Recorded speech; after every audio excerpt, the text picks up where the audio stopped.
She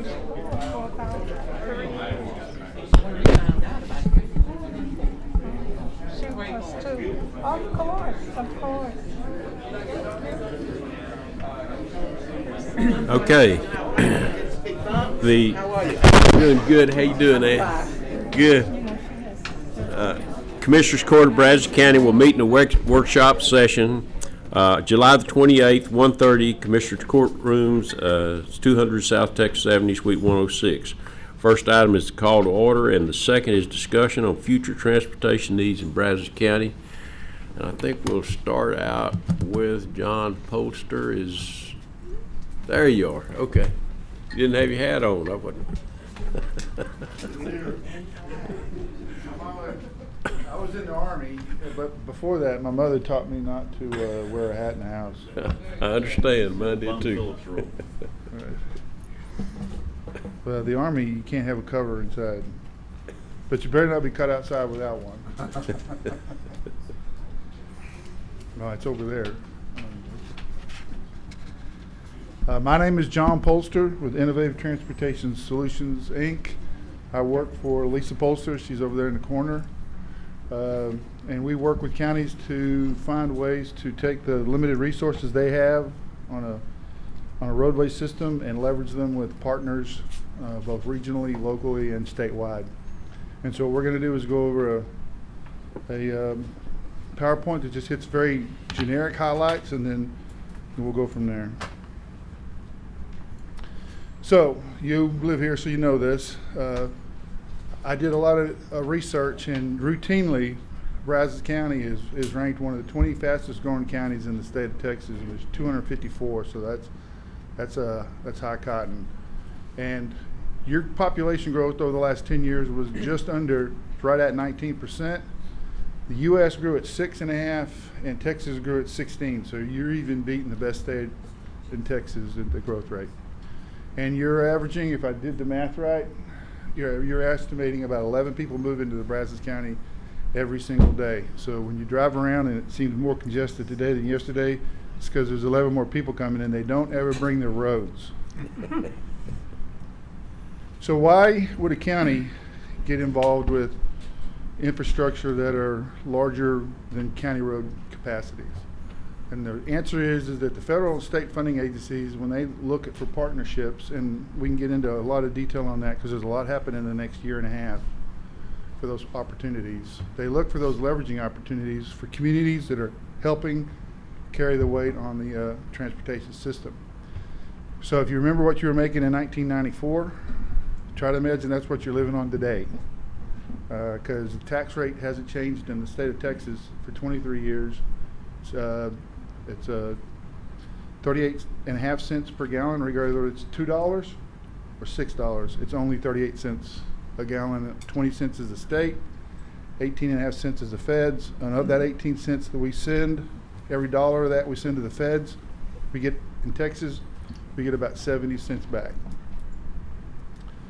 And as you see with Teslas and hybrids and EVs, fuel efficiency is reducing the available transportation funding because the transportation system in the United States is run on a gas tax revenue. And as the revenue into the gas tax system goes down because cars are driving more miles per gallon, some are not even driving any miles per gallon because they're on electric, the gas tax funding for transportation is on a downward trend. And again, as we said a moment ago, regional funding, because your MPO here gets a dollar amount, but it's not nearly sufficient to cover the needs of the MPO area. And so naturally, your regional partners want to find opportunities for leveraging with their partners locally.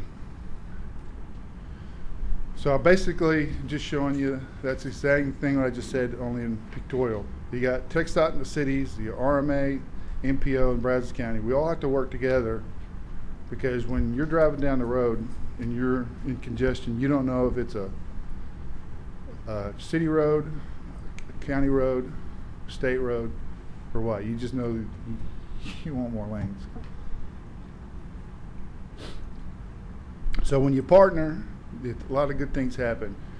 You reduce congestion on your roadways. You enhance your quality of life, because in my position doing this over years, if you can save somebody one of two things, either some time on your commute to get home, to be doing the things you want to do at home, or sometimes I think more importantly, be predictable on that travel route, right? So if you know it's 40 minutes and you bank 40 minutes, you want it to be 40 minutes. You don't want to bank 40 minutes and it be 62, or then bank 62 and then end up being 40 minutes. That's 20 minutes you got stolen from your life. So it's a quality of life issue. Throughput matters, air quality matters. You don't want traffic and emissions just sitting around in your city. It helps economic development, which keeps your tax base strong, and then it helps ambulance get around. It fixes roads with bad cross sections, and your bus routes have better roads to travel on. So, right now, as envisioned and drafted, the potential for the road bond program that we were looking at has a potential to take that dollar amount and leverage $740 million over the time of the bond program for projects throughout the county that improve that quality of life I was talking about. So we got to do this in a financial stewardship manner. The county has an effective rate of AA, which is very good. And part of what I do with the county is look at what resources they have, work with the financial advisor and the budget and the auditor, and determine what we can do from a leveraging standpoint in a manner that doesn't impact the tax rate. And then we do that after the fact. And I think, right, so how did we get here? You've got a very good district. Bryan District is a very good district. It's actually a training ground for moving people out of Bryan District up into Austin. We just lost Lance Simmons, and you got a good district engineer in Chad Boney. Lance Simmons is now the chief engineer for TxDOT. He's number 3 on the ranking. So you've got good representation at your Bryan District. And we met with them, and we started doing this almost a year ago, maybe 9 months, iteratively going back and forth, making sure that the projects we did were projects that the communities wanted and that were the best potential for partnership leveraging. And concurrent with that, as an overlay, well, we should have probably flipped these, because what we started with Dan Rudge and the MPO and the RMA folks to make sure that what they were planning to do with their entities that are coming alongside them financially enhanced that planning program and their tip. And then we went to meet with several communities to get their ideas on what they wanted to see in the bond program. And we drafted a list that I think is somewhere around here that we were going to look at, I think. And then we'll discuss the specifics. And at some point, statutorily, we have until August 16th, August 20th to call the election. So I think if there's a consensus reached today and over the next week, I think that Brazos County may be looking at considering the calling of a bond election on August 2nd for a November 8th ballot. And that is a general overview. Can I have one of those? In case I'm certain someone's going to ask me a question. And that's essentially the process we've gone through to date, and it culminated in the list that you have. And I'll stand down and wait for direction.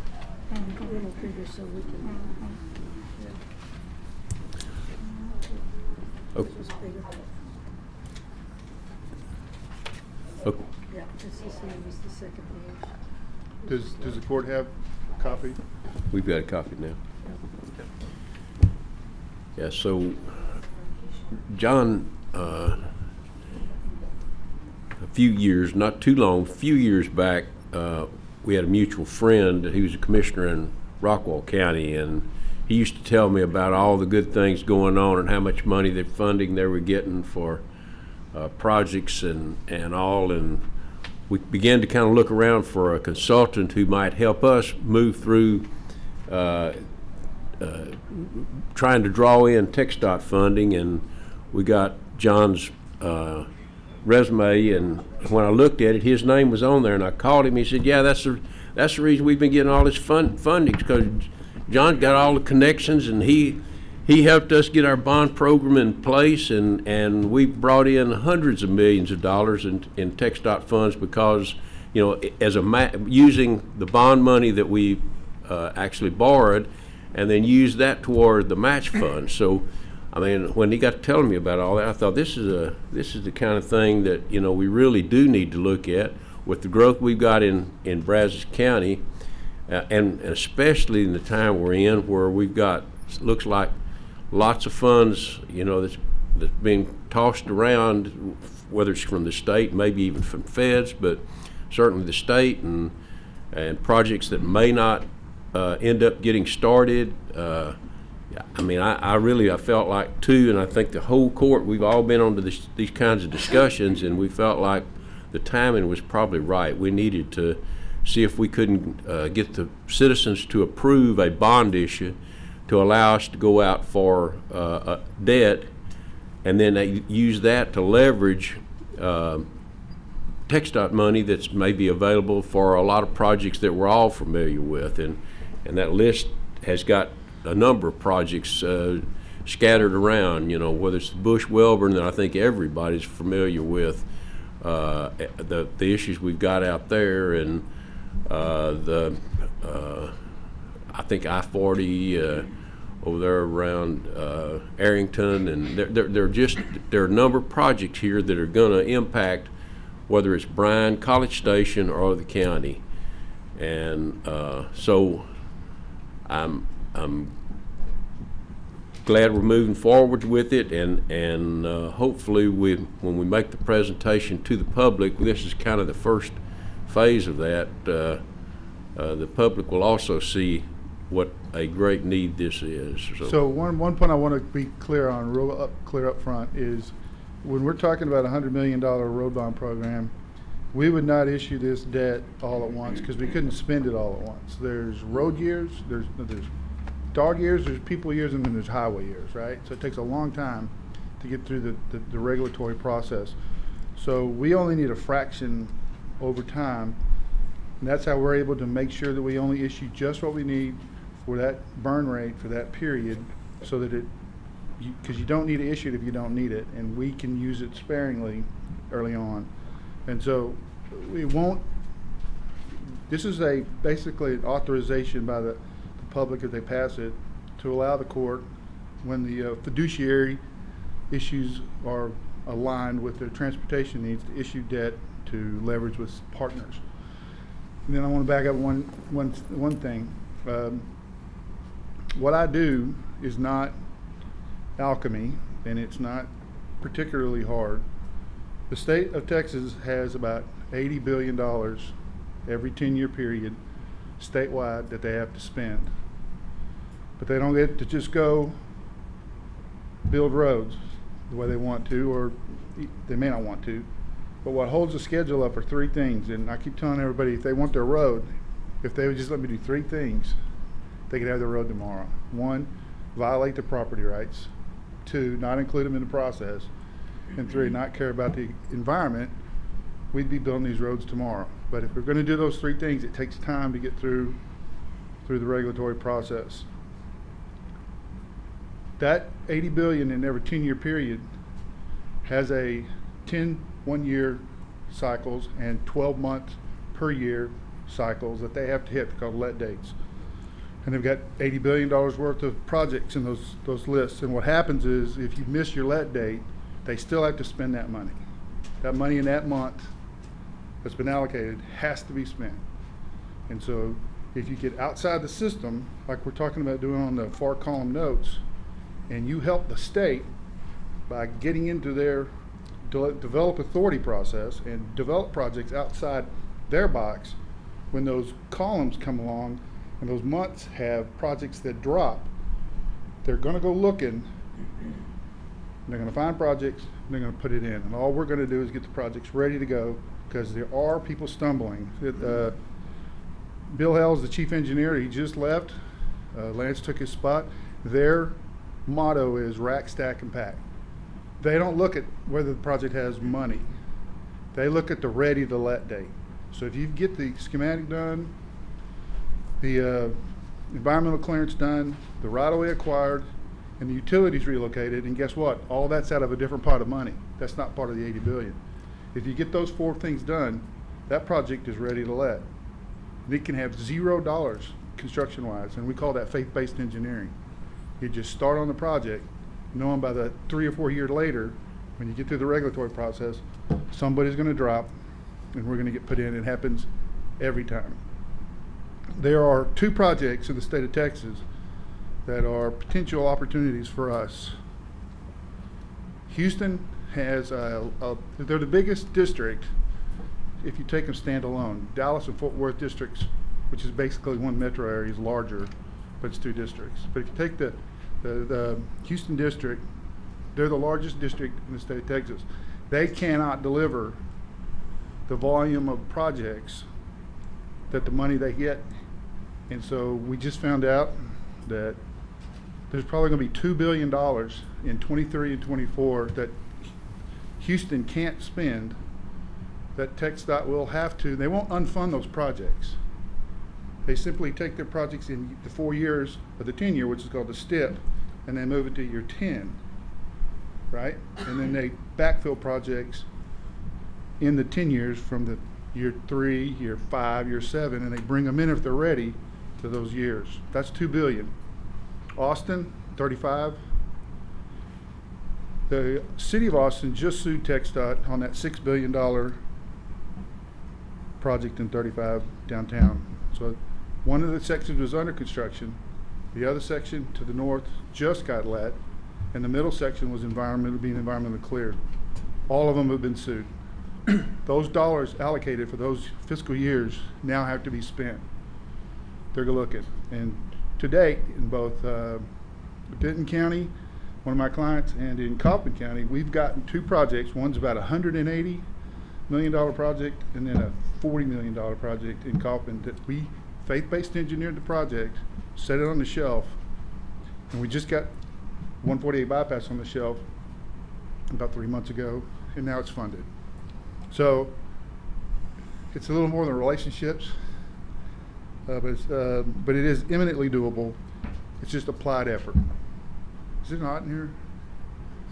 No. It's hot. Up there it is.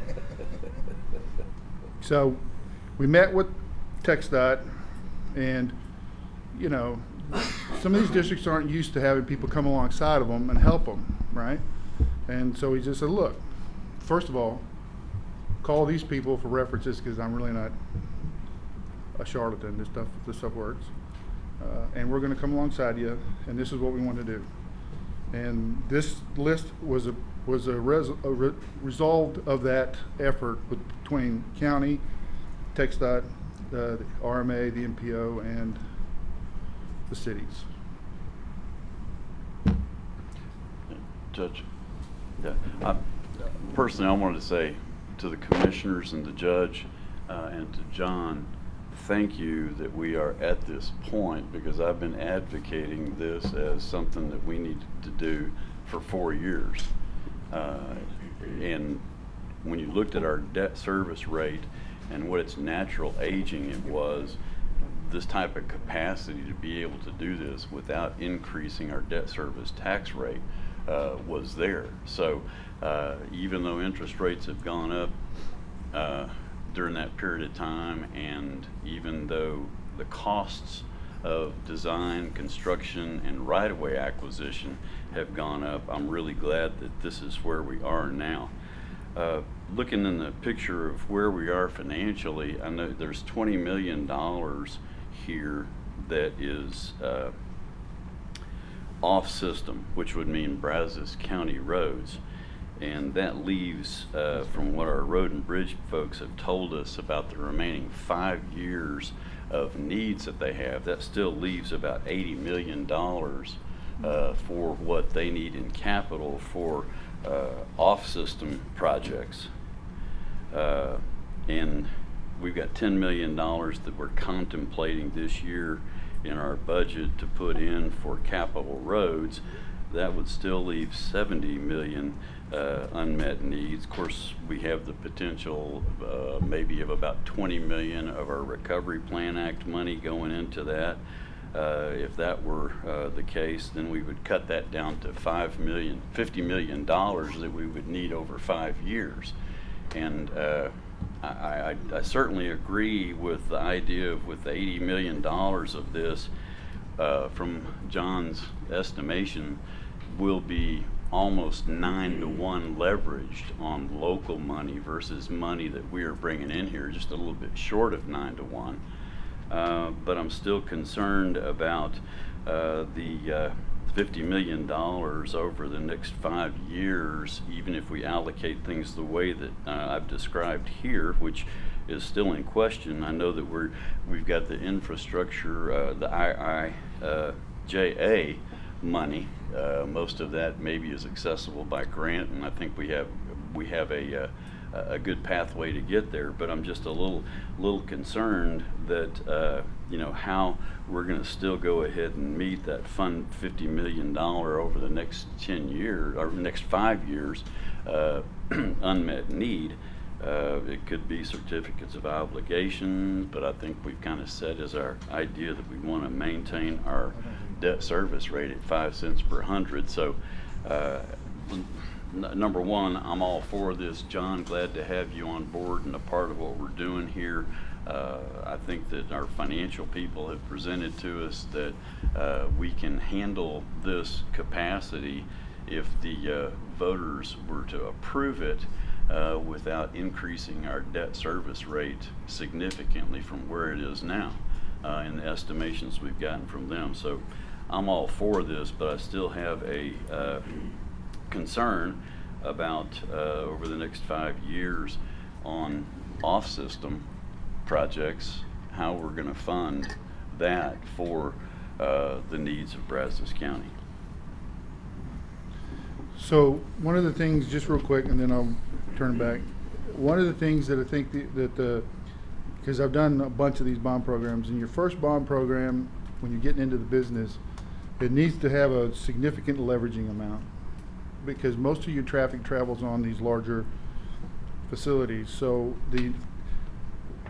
what I'm going to suggest is that once you're in the game, you're going to know that being in the game is far superior than to being on the sidelines, and you'll continue this process. Yes. And so, Glad we're here.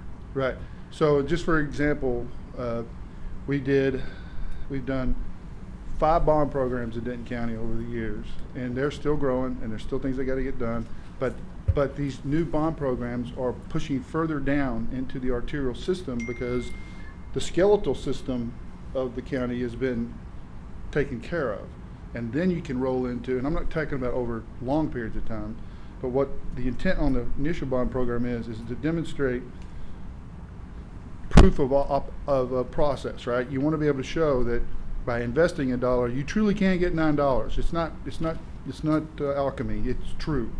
And so what we wanted to try to do is heavyweight those projects that have the maximum amount of leveraging potential, knowing that that's just the skeletal part of it, and we got to come back in and hang the meat on the bones, for lack of a better word. No, I agree with all this, but and like I said, we're finally here, which is what I've advocated for quite some time. But I still have a concern relative to what we're going to do with Recovery Plan Act money and what we're going to be doing with I mean, all of the stuff in the IIJA is, if we can get there. I can help you with that. Okay. Because I've got a spreadsheet that breaks down every program, every eligibility Yeah. requirement, and what you have to do to get to it if you want it. Yeah, and we have we've worked a position in for a grant writer. I was looking at this, that was a presentation that we had from Quiddity, when they had made but I was just, like I say, those are the issues where I want to make sure we look at the whole picture and that we have an orientation towards meeting in our long-range strategy.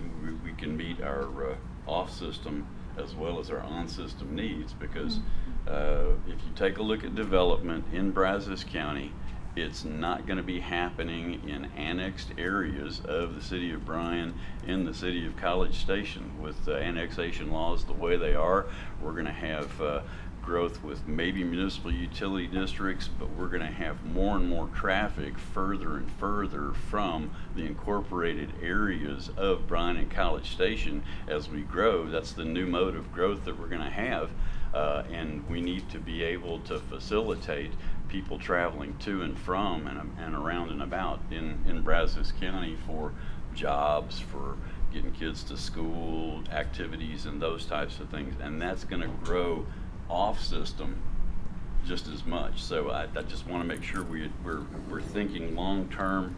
I'm glad that we're here, but thinking long term, that we look at what the future needs are going to be, and that we're going to need to have off system funding for Brazos County roads because of the way we're going to develop and grow.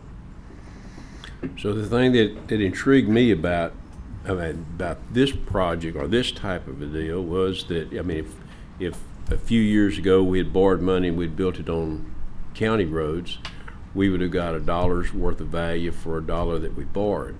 When you borrow $1 with what this proposal is, you may get $7 or $8 or $9 worth of value, and that's kind of, to me, that's a game changer. That's the kind of thing that I see. I understand that, and that's why I said in the beginning of my comments that I'm glad that this is where we are, because I've been advocating for it, and because the leverage of 9-to-1, certainly the more money we can leverage on a 9-to-1 basis to benefit all of us, the better off that we are. Yeah, exactly. Still, we do have a unmet need, and that unmet need is going, as we develop in Brazos County, is going to increase as we grow. Those 11 point, hey, at least one thing that we're doing that's different than we've done in a long time is those 11 people a day that are moving into Brazos County from the projections that John was showing us. Okay, at least they'll have an opportunity to help fund transportation. Because they'll be paying, they will be paying debt service rate on property that they own too. So, that's a whole change that I think makes a whole lot of sense as well. But as we grow, we're going to grow, and our needs are going to be more oriented towards off-system projects as well as on-system. So I just wanted to bring that up and put that into the context of what we're all thinking about here for the future.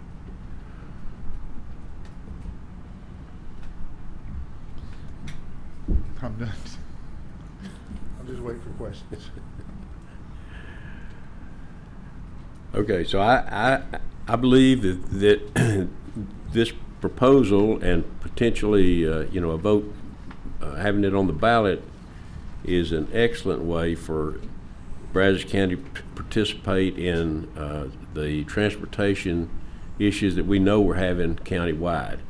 And while and we actually plugged in $20 million for off-system, but we know where the congested areas are at within the county, and TxDOT and the cities have all identified those, and we participated in them. They're part of the county, so and they're areas that without some of this type of help, it may be years into the future before they're ever addressed.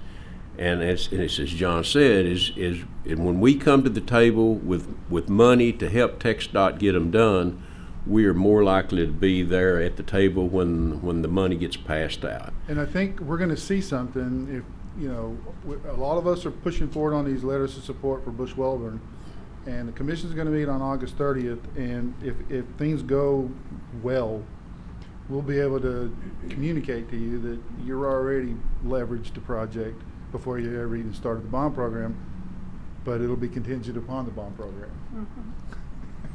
Yeah, because it sounded like that project might be still 15 million short, even if the 25 gets approved, and so this bond issue would address that 15 million shortfall, and then the project, I think, is going to be pretty much fully funded. And if you looked at materials costs lately and the trend, if that continues, that could be even more. Let me address that, because that is the case, but we did do some escalation on some of these numbers, because I think there was an older number, and when I talked to Mr. Rudge, we came down on a number that we think works, and that's what we've been going after, is that more inflated number. 2, 30 years doing this. I know it's impossible, as young as I am, looking. But the pendulum swings. And if you are in the valley, when it's problematic, moving your projects through the system, when the money starts to flow again and the costs start to go down, you're first in line, because you never panicked in the valley. You just keep moving, because it's always pitch and pendulum. What is that? No, I don't want to hear. No, I want you to send it to me. So on roads in general, we'll get you a spreadsheet that will help you mine the minefield of those grants. The issue was on that is they didn't want to give the money straight to the DOTs, because the DOTs would do foolish things like build roads and highways and bridges. So they did it in a grant program, and the overwhelming majority of the money is in a grant program that you got to go chase. Yes.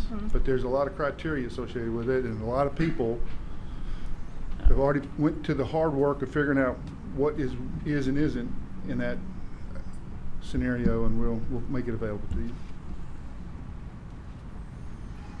John, I have a great deal of faith in what you do, and I believe you've got a great track record that goes along with it. What I would say is, if you've convinced us, how do we convince the public? What's the program there? Do you help on that process? Yes, sir. And the reason is that as the entity that's putting out the bond package, you'll have to stay neutral. And if anybody asks you a question as a court, you have to be informative as opposed to an advocate.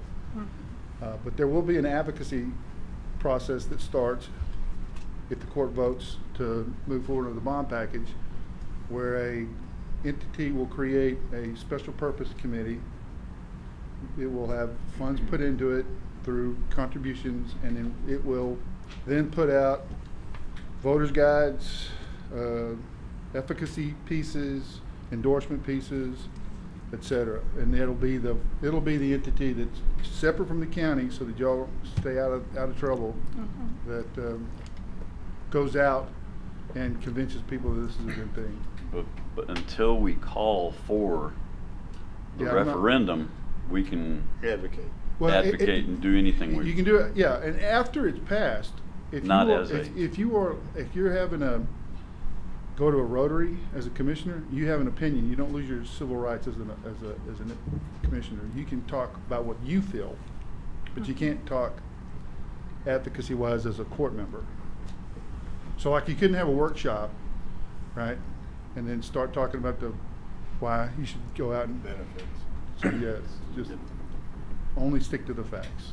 But you'd be available to walk us through that entire process. Yes, and your bond counsel is going to make sure I don't break any laws either. Great.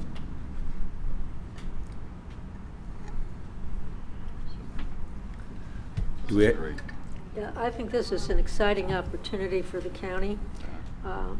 These on-system roads need addressing, and they need addressing as soon as possible. As chair of the MPO Policy Committee, we've been advocating for these for a long time. The money just has not been available. So I think this bond program is prudent, and I'm certainly in favor of it.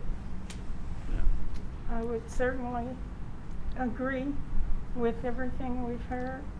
And I too am excited that we have such an excellent plan to fund the transportation needs of Brazos County. I'm on board. I am impressed with what John has brought to us, and then, as Steve says, his track record speaks for itself. The judge has even spoken to that. So it's just an exciting time to be here in Brazos County at such a time as this. I would say let's stop talking and let's start working. I'm game. Well, and then the other thing too, that, timeliness of being ready to ask. You talked about how that works over the long haul, but also timeliness of being ready to ask right now, because I see Representative Rainey here, and the revenue estimates came out for the state of Texas this year, so far for the next biennium. And there's going to be money that I hope gets allocated towards transportation projects by the state, as well as that goes, because I don't think I can remember a legislative session when the state of Texas had the type of revenue available to them when they convened as they're going to have in this next session from what it looks like so far. So that's great too. So the beauty of this process is that all it does is take the system that the legislature has established, the dollar amounts they've established, and then we just simply implement our project to the maximum ability within that system. So we're not asking for more money. We're not asking for anything. We just say, just don't dissolve the state of Texas, because we need you to be around to get these roads built. Well, it's always a good idea to ask for money when you know the money's going to be there. Yes, sir. So thank you. I just want the record to show I wasn't asking for money. I don't know whether anybody from the public has any comment, wants to say anything. I'll give that opportunity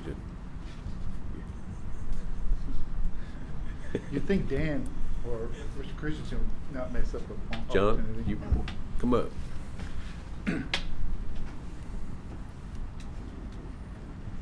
I don't have a lot to add, but I just say I'm really.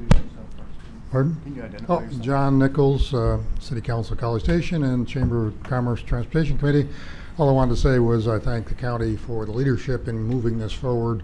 Looks like it's a pretty good plan, and I certainly think it's much needed. Just wanted to add to your endorsements. Thank you. Thank you, John. Matt? Howdy. Just want to say Matt Prohaska with the Brazos Valley Economic Development Corporation, and this is incredibly important, the roads and the infrastructure for the purposes of economic development in the county. So thank you for your leadership on this. Thanks, Matt. Mayor?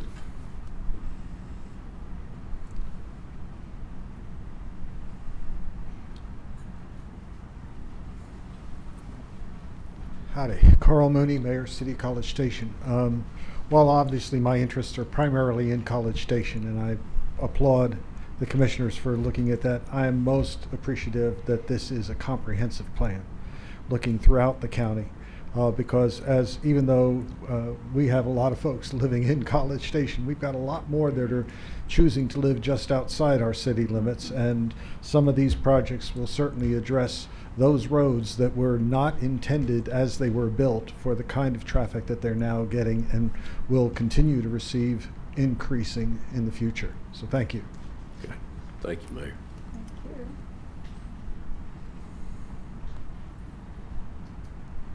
Anybody else?